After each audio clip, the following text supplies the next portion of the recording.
नमस्कार साथियों, मैं अजीत यादव एडवोकेट, आप सभी का दोस्त और होस्ट, आपका अपने चैनल पे बहुत स्वागत और अभिनंदन करता हूं। बहुत अच्छा लग रहा है आप सभी मुझे यूट्यूब के अलावा मेरे फेसबुक प्रोफाइल पे, इंस्टा के प्रोफाइल पे और जो भी मेरे अदर सोशल मीडिया प्लेटफॉर्म है जहां पे ये वीडियो मैं अपलोड करता हूं, सब जगह आपका सपोर्ट मिल रहा है। तो इसके लिए मैं सादर आभार और अभिनंदन व्यक्त करता हूं।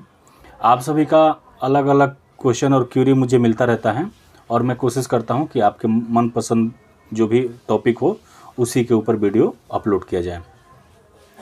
तो आज हमारे साथी भाई हैं एक, तो वो समझ गए होंगे जिन्होंने क्वेश्चन किया था और उनका एक बहुत ही रिलेटेड क्वेश्चन है जिससे वो अपने आप को रिलेट कर रहे हैं कि भाई बाइक चलाते हैं और बाइक चलाने के बहुत शौकीन हैं और जब बाइक चलाते हैं तो स्पीड लिमिट भूल जाते हैं, हेलमेट घर पे भूल जाते हैं, इंश्योरेंस का कोई अता पता नहीं है और चालान होता रहता है। कभी दिल्ली में हो जाता है, कभी गुड़गांव में हो जाता है और चालान के नोटिस मोबाइल पे बार बार आते रहते हैं और कभी छोटा सा चालान कटता है तो बाद में वो पैसा मतलब वो लिख के आता है मैसेज में कि ये ज़्यादा लगेगा या फ़ाइन बढ़ जाएगा, कोर्ट में जाना होगा, ये सारा प्रोसेस।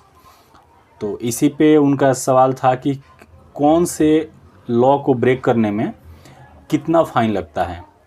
जैसे हम लोग गाड़ी चलाते हैं तो जैसे हमने हेलमेट नहीं लगाया तो अगर पुलिस वाले पकड़ लेते हैं या कैमरे में आता है और चालान कटता है तो कितना का चालान भरना पड़ेगा, कितने का फ़ाइन भरना पड़ेगा, या डीएल नहीं है मेरे पास या इंश्योरेंस नहीं है तो पुलिस कितना चालान काटेगी और कोर्ट में कितना चालान भरना पड़ेगा, यही क्वेश्चन था।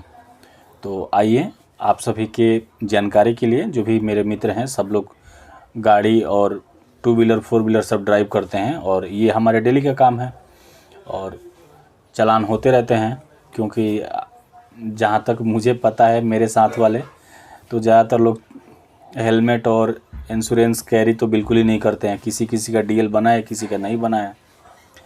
तो वीडियो को शुरू करने से पहले, जो लीगल टॉपिक है उस पे आने से पहले, मैं भाई सबसे प्रार्थना करता हूं कि तुम्हारे पास चाहे डीएल हो चाहे ना हो, इंश्योरेंस हो ना हो, हेलमेट लेके चला करो। क्योंकि हेलमेट आपके सेफ्टी के लिए बहुत ज़रूरी है, इंश्योरेंस आपके गाड़ी के लिए है और आपके हेल्थ के लिए भी है। अगर इन कोई भी मिसहैपनिंग होता है तो इंश्योरेंस बहुत उसमें हेल्प करता है। और डीएल होना चाहिए, एक नॉर्मल प्रोसेस है। डीएल एक आइडेंटिटी कार्ड भी है, बहुत अच्छा पहचान पत्र के तौर पे प्रयोग होता है और बनवा लेना चाहिए। कोई ऐसा बहुत बड़ा काम नहीं है, टॉप ये जॉब नहीं है डीएल बनवाना।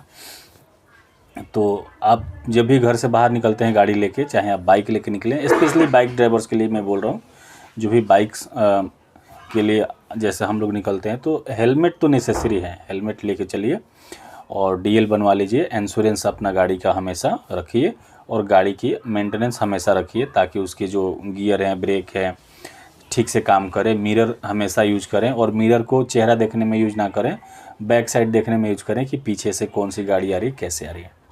आइए ज़्यादा टाइम नहीं लेते हुए मैं आपको बताता हूँ एक एक करके कि कौन से रूल को ब्रेक करने में आपको कितने का फ़ाइन देना होता है। तो सबसे पहले हेलमेट का ही मैं बात कर लेता हूँ। अगर हेलमेट नहीं है आपके पास और ट्रैफिक पुलिस वाले पकड़ लेते हैं तो आपका 1000 रुपये का चालान काटेंगे। और अगर रिपीटली आप एक ही इंसिडेंट, बार बार एक ही आप घटना को दोहराते हैं तो आपका लाइसेंस जो होता है 3 महीने के लिए सस्पेंड हो जाता है। जो फोर व्हीलर ड्राइवर हैं उनके लिए एक सीट बेल्ट लगाना मैंडेटरी होता है। जो फर्स्ट सीट पे बैठते हैं आगे की सीटों पे, तो उनको एक सीट बेल्ट लगाना होता है। तो सीट बेल्ट अगर आपने नहीं लगाया है तो उसका 1000 रुपये का चालान कटता है। ओवर स्पीड, जैसे हम हाईवे पे जाते हैं और सेक्टर रोड्स पे जाते हैं, कॉलोनी है, स्कूल है, तो वहाँ पे स्पीड लिमिट लिखा रहता है। अगर हम स्पीड लिमिट को नहीं फॉलो करते हैं और हाई स्पीड में अपनी कार या बाइक को ड्राइव करते हैं तो उसमें 1000 अगर चालान होता है तो 1000 से 2000 के बीच में होता है। 1000 भी हो सकता है और 2000 का भी फ़ाइन हो सकता है, ये फिक्स नहीं है।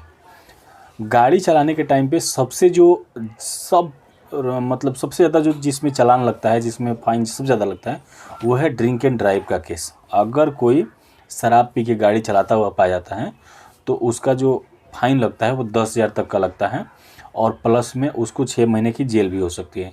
क्योंकि रेस ड्राइविंग है, ड्रिंक और ड्राइव जो है, अगर कोई, सबको पता है अगर कोई शराब पी के गाड़ी चलाता है तो उसका अपना ही होश नहीं है, और एक तो वो रोड पे चल रहा है, रोड क्या है, पब्लिक प्रॉपर्टी है, और वहाँ पे किसी को कुछ भी हो सकता है। सामने पुलिस हो, स्कूल बच्चों की वैन हो, या दुकान हो, क्राउड हो, अगर कोई व्यक्ति खुद ही होश में नहीं है और गाड़ी चला रहे तो जाहिर सी बात है गाड़ी से एक्सीडेंट होना ही है, और एक्सीडेंट में सामने वाले को भी नुकसान हो सकता है और चलाने वाले को भी नुकसान हो सकता है। तो इसलिए इस पे जो ट्रैफिक रूल है, इस पे ड्रिंक एंड ड्राइव पे ज़्यादा सख्त है।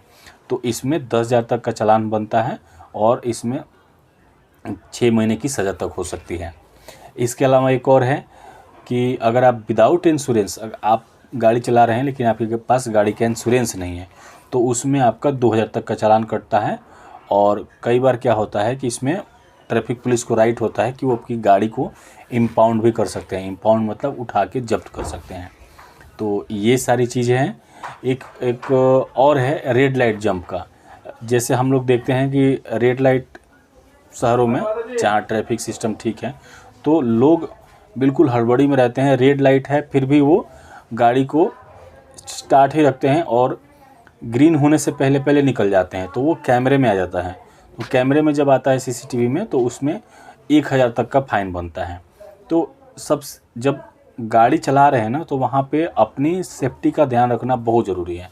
अगर सपोज़ कीजिए कि आप भी रेड लाइट पे आगे भाग रहे हैं और जिसकी तरफ से ग्रीन हुआ है वो भी भाग रहा है, तो उसमें जो तक्कड़ होती है वो ज़बरदस्त होती है। तो उसमें किसी की भी जान जा सकती है।